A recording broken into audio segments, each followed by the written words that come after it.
Hello, I'm Jerry Walls. I teach philosophy at Houston Baptist University. Recently, I posted a series of videos on YouTube, What's Wrong with Calvinism, in 3 parts, in which I laid out the essential nature of Calvinism's distinctive claims. I explored the heart of the difference between Calvinism and Arminianism, which is the character of God. I also explored some of the inconsistencies, logical inconsistencies within Calvinism, as well as its practical inconsistencies.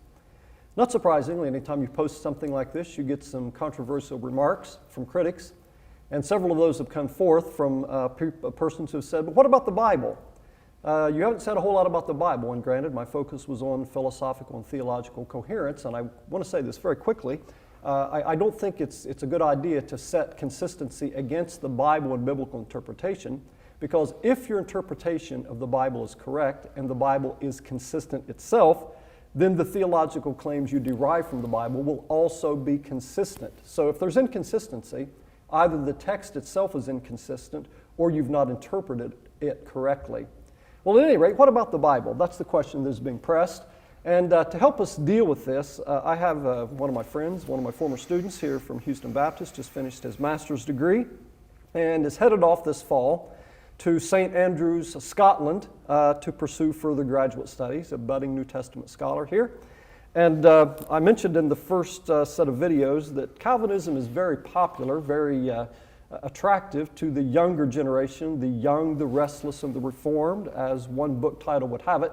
Well, Paul's young, he's restless, but he's not reformed. And he's here to help us sort this stuff out.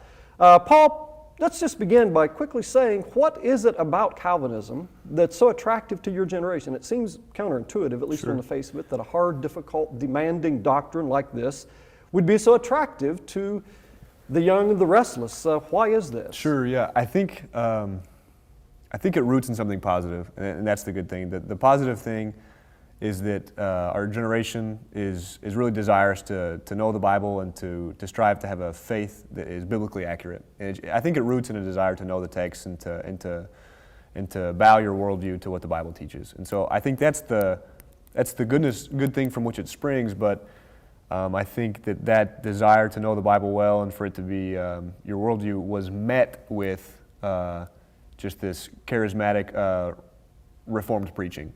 And I think that it's that Reformation theology that met the desire, and so you've got so much of my generation which just thinks, this is the Bible, we've got to believe it, it's our only option. Even though they may themselves find it offensive and find it hard to swallow and difficult to swallow. Well, right. Here's the question. I mean, if there is an interpretation of the Bible that isn't morally offensive, that isn't difficult in terms of running against what seems coherent and logically correct and so on. And it's interesting to note, lots of classic Calvinist spokesmen themselves have noted that they found the doctrine offensive. Martin Luther said things like this, Jonathan Edwards said things like this, but they said, hey, it offends our sensibilities too, but it's what the Bible teaches, we've got to swallow it. So the question is, are there ways of interpreting the Bible that are better, that do not require this kind of clash or conflict between what the text says and what our moral intuitions and the deliverances of reason would say?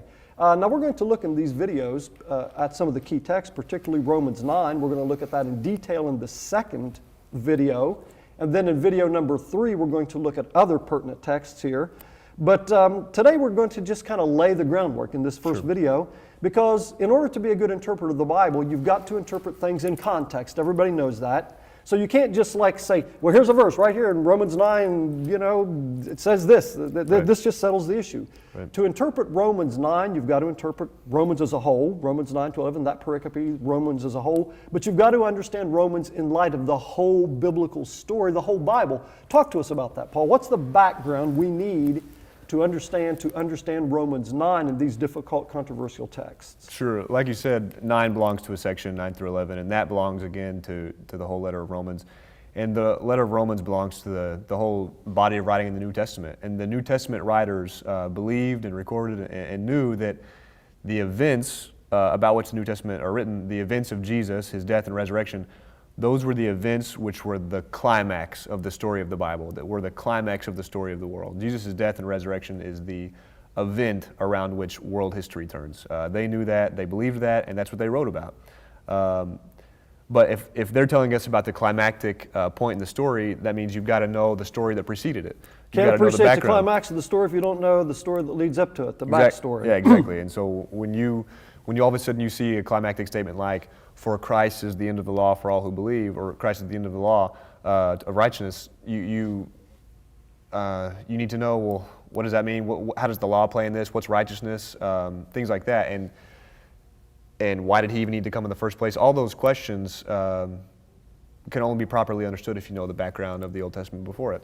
And that's what the Old Testament is. It's not just this storybook where you can get good aphorisms or moral points out. These are stories which are telling the story of the world and are telling the story of Israel, and most importantly, the story of God, telling us who God is, what is His character, what is His nature, what are His inclinations, what are His desires, purposes, intentions, and how has He acted within the world, how has He acted toward Israel and the world in response to that. I think that's the story the Bible is telling. From the beginning to the end, here's the sequence. In the beginning was the creation. The creation was inherently good. Israel believed that their God, Israel's God, whom they called, who they referred to as Yahweh, who we just call God, that He was the creator of the entire world, the entire cosmos, everything in existence, and it was all good. The next part in the story we know well was the fall. The fall, Adam and Eve fell because of their sin. And this fall was not just a human fall, it was a fall of the entire created order. Brought the whole world down. The whole world down. This is not just my intellect is impaired or my will is impaired.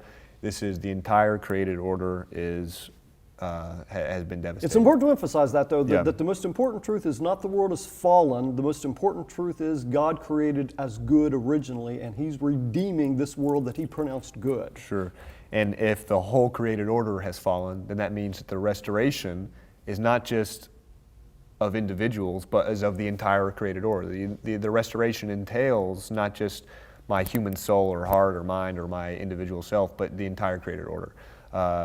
And that God's desire is for the redemption of the entire creation and every individual in So it. for us to understand individual salvation, we've got to see it in light of this bigger story, this Sure. bigger It project, fits this in the holistic restoration. salvation that God is working. That's right.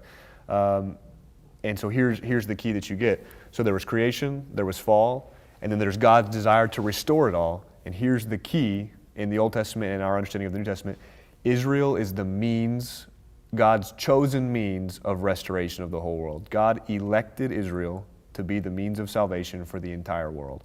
He elected them not to be a light unto themselves. He elected them not just so that they would be a blessing in their own right to themselves or saved for themselves.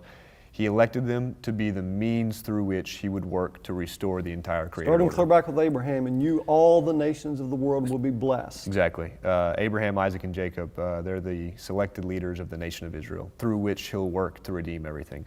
So that's the key. First he picks Israel. They're going to work to redeem the world. God's going to work through Israel to redeem the world. And that's the sequence. Through Israel's restoration comes the restoration of the whole world. But then part of the problem is that's just part of the narrative. But then the part of the plot thickens a bit when you realize, okay, if Israel is the means of restoration, what if Israel herself is broken? If the light has burnt out. What if Israel is supposed to be the solution, God's solution, and they're part of the problem? And so you get all of a sudden this need to not only just restore Israel through the world, but you've got to restore Israel first and then the world. They're like, I've heard this metaphor before, it's like they're the rock that's thrown into the pond. They're the first circle that emanates, but it emanates larger and larger from them, from the center. Israel's the center. Eventually reaches the and edge of the whole pond. And it the whole reaches world. everything, yeah. So Israel, again, this is the key, was elected not for themselves, but to be a light for the nations. And then again, if Israel's part of the problem, they've got to be restored first, and then the world. So I'm going to look at some texts, just a couple. I'll mention a few, but then I'll just read a couple. These emphasize the fact that it's got to be Israel first, and then the Gentiles. That's just a necessary natural sequence because, again, if Israel is broken herself, they've got to be redeemed first, and then the world. This is Isaiah 42, verses 6 and 7. that says, I am the Lord. I have called you, Israel, in righteousness. I will also hold you by the hand and watch over you. And I will appoint you as a covenant to the people and as a light to the nations, to open blind eyes, to bring out prisoners from the dungeons, and those who dwell in darkness from the prison. You see, the key here is Israel's got a task. Their task is to be a light to the nations, to open blind eyes. Next one. This is Isaiah 49, 5 and 6. And now, says the Lord, who formed me from the womb to be his servant, to bring Jacob back to him, in order that Israel might be gathered to him. For I am honored in the sight of the Lord, and my God is my strength. He says, it is too small a thing that you should be my servant, to raise up the tribes of Jacob, and to restore the preserved ones of Israel. I will also make you a light of the nations, so that my salvation may reach unto the ends of the earth. The point here, it says it quite explicitly, it's not enough just to restore Israel. It's not enough. We think in terms of things too small, right? God's got a bigger plan. And God's plan is saying this, it's too small just for Israel. I want you to be the means of saving the whole world. Sure, exactly. That's exactly right. So we need a God-sized theology here. Exactly. A God-sized purpose. The other references I think you can look at that are key are Isaiah 2, verses 2 through 5, Micah 4, verses 1 through 5, and Zechariah 14, 9 through 16. Again, those all just emphasize the fact that Israel's got to be restored first, and then the Gentiles will flock in to proper worship of Yahweh, just as Israel does. That's Israel's task, to be a light to the world, to be a light to the Gentiles. So I know you might be wondering, though, what does this have to do with Romans? Or what does it have to do with Romans 9? Right. I mean, Romans 9 is the big controversial text here, Paul, and you're back here in Isaiah. So right, exactly. So help us out here. Sure. Well, again, so like I emphasized, the whole story is about the restoration of the world, and the restoration is through Israel. But what if Israel's broken? It's got to restore Israel first and then the Gentiles. But that's the key. If the Gentiles are in fact coming in, then that means Israel has been restored. Paul sees this, the New Testament writers see this, that the blessing of salvation emanates out of Israel to the world. So if Gentiles are coming into... So if the world is coming in, Israel must have been restored. Yeah, if the Gentiles are coming in to be the part of the family of God, if they're joining in on the blessings that were formerly only preserved for Israel, that means the restoration has occurred. Israel has been restored, the Messiah has come, God has worked finally and ultimately through his Messiah Jesus, and has restored Israel and thus the world. But what if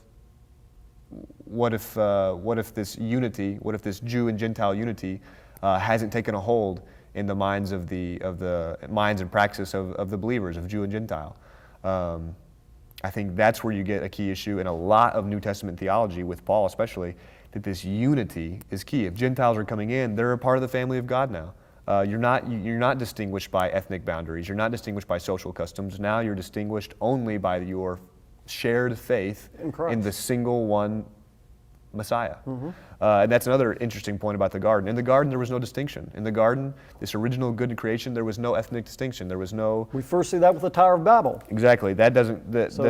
Creation, these kind of divisions did not exist between... The divisions of tongues and ethnicities and the scattering all were an outworking of Israel's and the nation's disobedience. But now, through the obedience of the Messiah and the joining of faith, we're all joined back into one family where these distinctions don't matter anymore. Right. There's no longer Jew nor Greek. There's no longer slave nor free or female. There's no longer male nor female, slave or free. You're all one in the Messiah.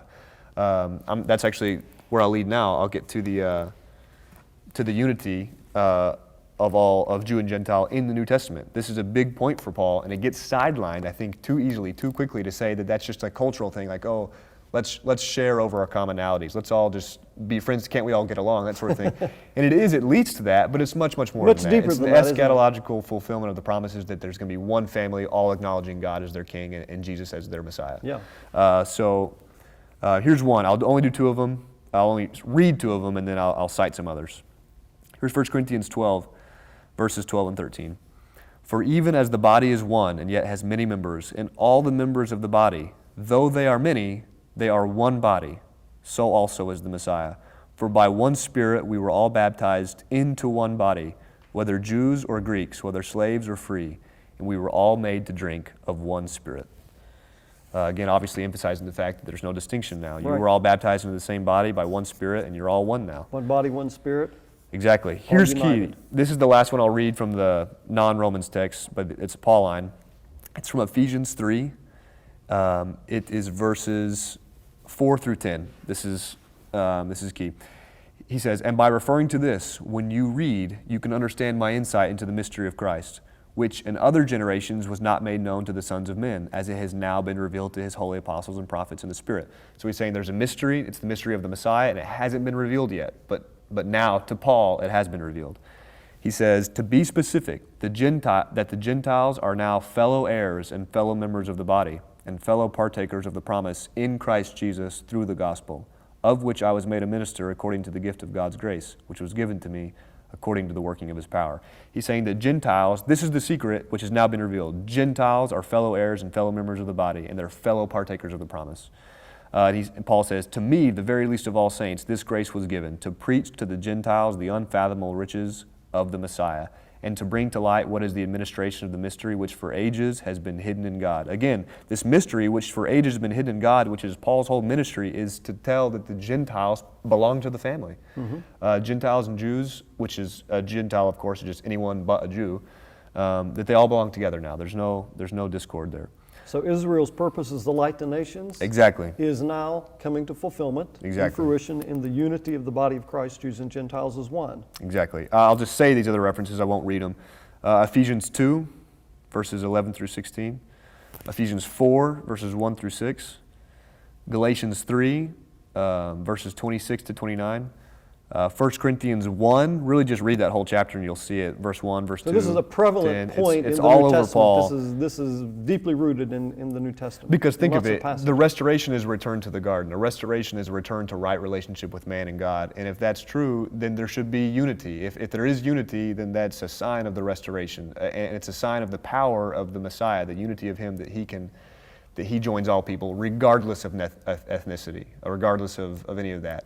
He says elsewhere that God is their God and ours, meaning God of the Gentiles and God of the Jews, irrespective of ethnic boundaries. So the point of all this is that Jews and Gentiles belong together now. That's a major theme, obviously, in the New Testament, and specifically, here's the point, specifically in Romans. Jews and Gentiles belong together now, and to miss that is to miss the work of the Messiah, is to miss the work of Christ. One aspect of it, of course. There's many aspects of the work of Christ, and that's one of them, to join everyone into one family. And lest you think that, okay, that's just an issue in the New Testament, but that's not what Romans is about. Cite us a text or two there. Yeah, sure. I've got some good ones from Romans that show that this issue is from beginning to end all over Romans, and that it's key for Paul there. So give us one in the beginning and one in the end, and cite some others. Sure. Romans 1, 14 and 15. I won't read that one. Chapter 2, 9 through 11. This is about the fact that there's no partiality with God. All are going to be judged before God, Jew first and the Greek. 3, 28 to 29. I'll read this one. Here he talks about the fact that man is not justified by the Torah because only Jews have the Torah. And if Torah was the means of justification, then only Israel could be justified. But this justification is for everyone. This belonging to God's family belongs to the whole world. So Paul says, chapter 3, verse 28. "For we maintain that a man is justified by faith apart from works of the law. Or is God the God of Jews only? Is He not also the God of the Gentiles? Yes, of the Gentiles also. If indeed God is one, and He will justify the circumcised by faith and the uncircumcised through faith."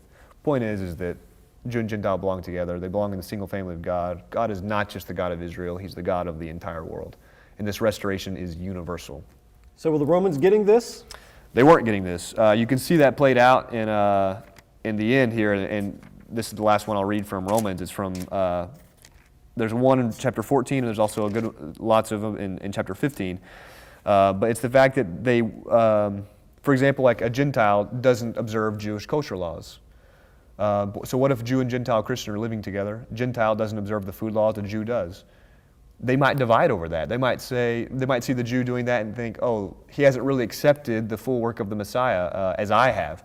Or vice versa. The Jew might see the Gentile not following the kosher laws and think, or the food laws, and think, this Gentile isn't really part of the family of God. He's not really observing our traditions. And you might say for Christians that just ain't kosher. Exactly. And so Paul addresses that. He says, whether you eat, you do it for the Lord. If you don't eat, you do that for the Lord. Let us all be one. Don't judge one another. He says, for to this end Christ died and lived again, that he might be the Lord both of the dead and of the living. That's what Paul says after addressing the food laws. That's in Romans 14. Here's Romans 15. This will be the last one I read. He's exhorting the Jew and Gentiles of the Roman church to live together in unity. He says, now may the God who gives perseverance and encouragement grant you to be of the same mind with one another according to Christ Jesus, that with one accord you may with one voice glorify the God and Father of our Lord Jesus Christ. The point is, he's emphasizing that you were of one mind with one accord, one voice, glorifying the God who is the Father of all, who is the Father of all and is over all and through all and in all, which is what he says in Ephesians.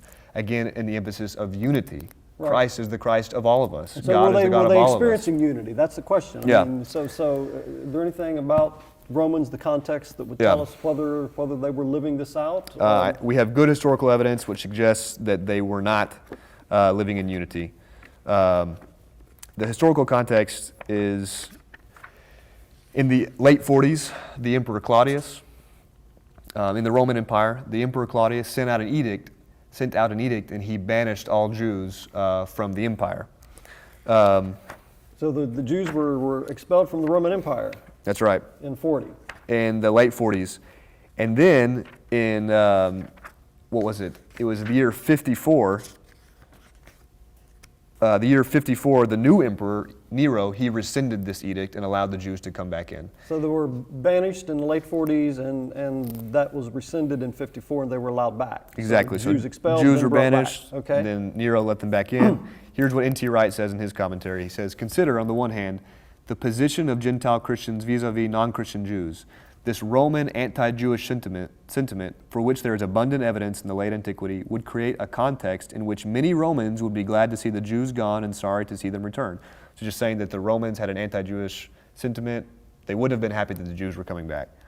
He goes on to say, how easy then would it have been for the Gentile Christians who remained in Rome through the early 50s to imagine that God had somehow endorsed at the theological level what Caesar had enacted at the political level, and that God in fact had written off the hated Jews out of the covenant altogether. How easy also then, when the Jews returned to take up their property and position in society, to suppose that though the new faith would spread to include other Gentiles, there was no point in attempting to win over any more Jews. What he's saying here is that Jews come back, and it would have been so easy for the Gentile Christians to just go along with the cultural flow and say, Jews don't belong here, God's written them off, God banished them. And have seen this banishment as itself God's action. Exactly. God's punishment. And Paul, so God's done with the Jews now, and the Gentiles are now his people, and he's through with them. And I think implicitly through Romans, you see Paul addressing this all over the place. Unity, unity, unity, with one voice, y'all, with one voice, one accord, to glorify the Father, who's Lord over all. Salvation is for all, Jew and Greek and Gentile alike. And then here's the point, specifically in Romans 9, 10, and 11, this is the point to which we're leading. Romans 9, 10, 11, Paul is addressing explicitly this, the role of Israel now in this historical plan. What's the role of Israel? Remember back to God still got a purpose? Does God still have a purpose for them? Can He use them? And what about Gentiles? How should they relate? I think you get that in Romans 9, 10, 11. 11, of course, being where Paul exhorts the Gentiles not to be arrogant toward the Jews. And this roots out of the fact that looks like they had been in Rome. It looks like they had been arrogant toward them, and Paul says, don't be arrogant. Y'all are the ones who, y'all are participating in the Jewish roots. This salvation is from the Jews, and it's for the Jews, and it's for Gentiles as well. But so there in Romans 11, where it talks about the branches being broken off. Exactly. So the Gentile branches could be grafted in. Exactly. But don't be arrogant, because, hey, if you're disobedient, you can be broke off, and if they're obedient, they can be grafted back in. Exactly. So that's what leads us to Romans 9, 10, and 11, and I think that's where you've got Paul answering those questions explicitly about the role of Israel in the world. And especially the key is if Israel had been restored, as we thought, if Gentiles are coming in again, that means that Jews have been restored. But all of a sudden, Paul looks at his Jewish brethren, Jewish kinsmen, and he has unceasing grief over them. That's how Romans 9 opens. Right. Unceasing grief over them because they haven't believed. So how does can he that make be? sense of this, given their historical role in God's plan of salvation? Exactly, and so that's the story of Romans 9-11, which we'll cover. All right. Well, thank you very much, Paul. All right. So Romans 9, 10, and 11. Romans 9, particularly, we're going to focus on in the second video. You have the broad background. And again, the point is, it is not simple to exegete the text. You can't simply isolate chapters, verses, and understand them simply. It's knowing this larger biblical narrative. And thank you, Paul, for laying the groundwork. We will go to Romans 9 in the second video. Thank you.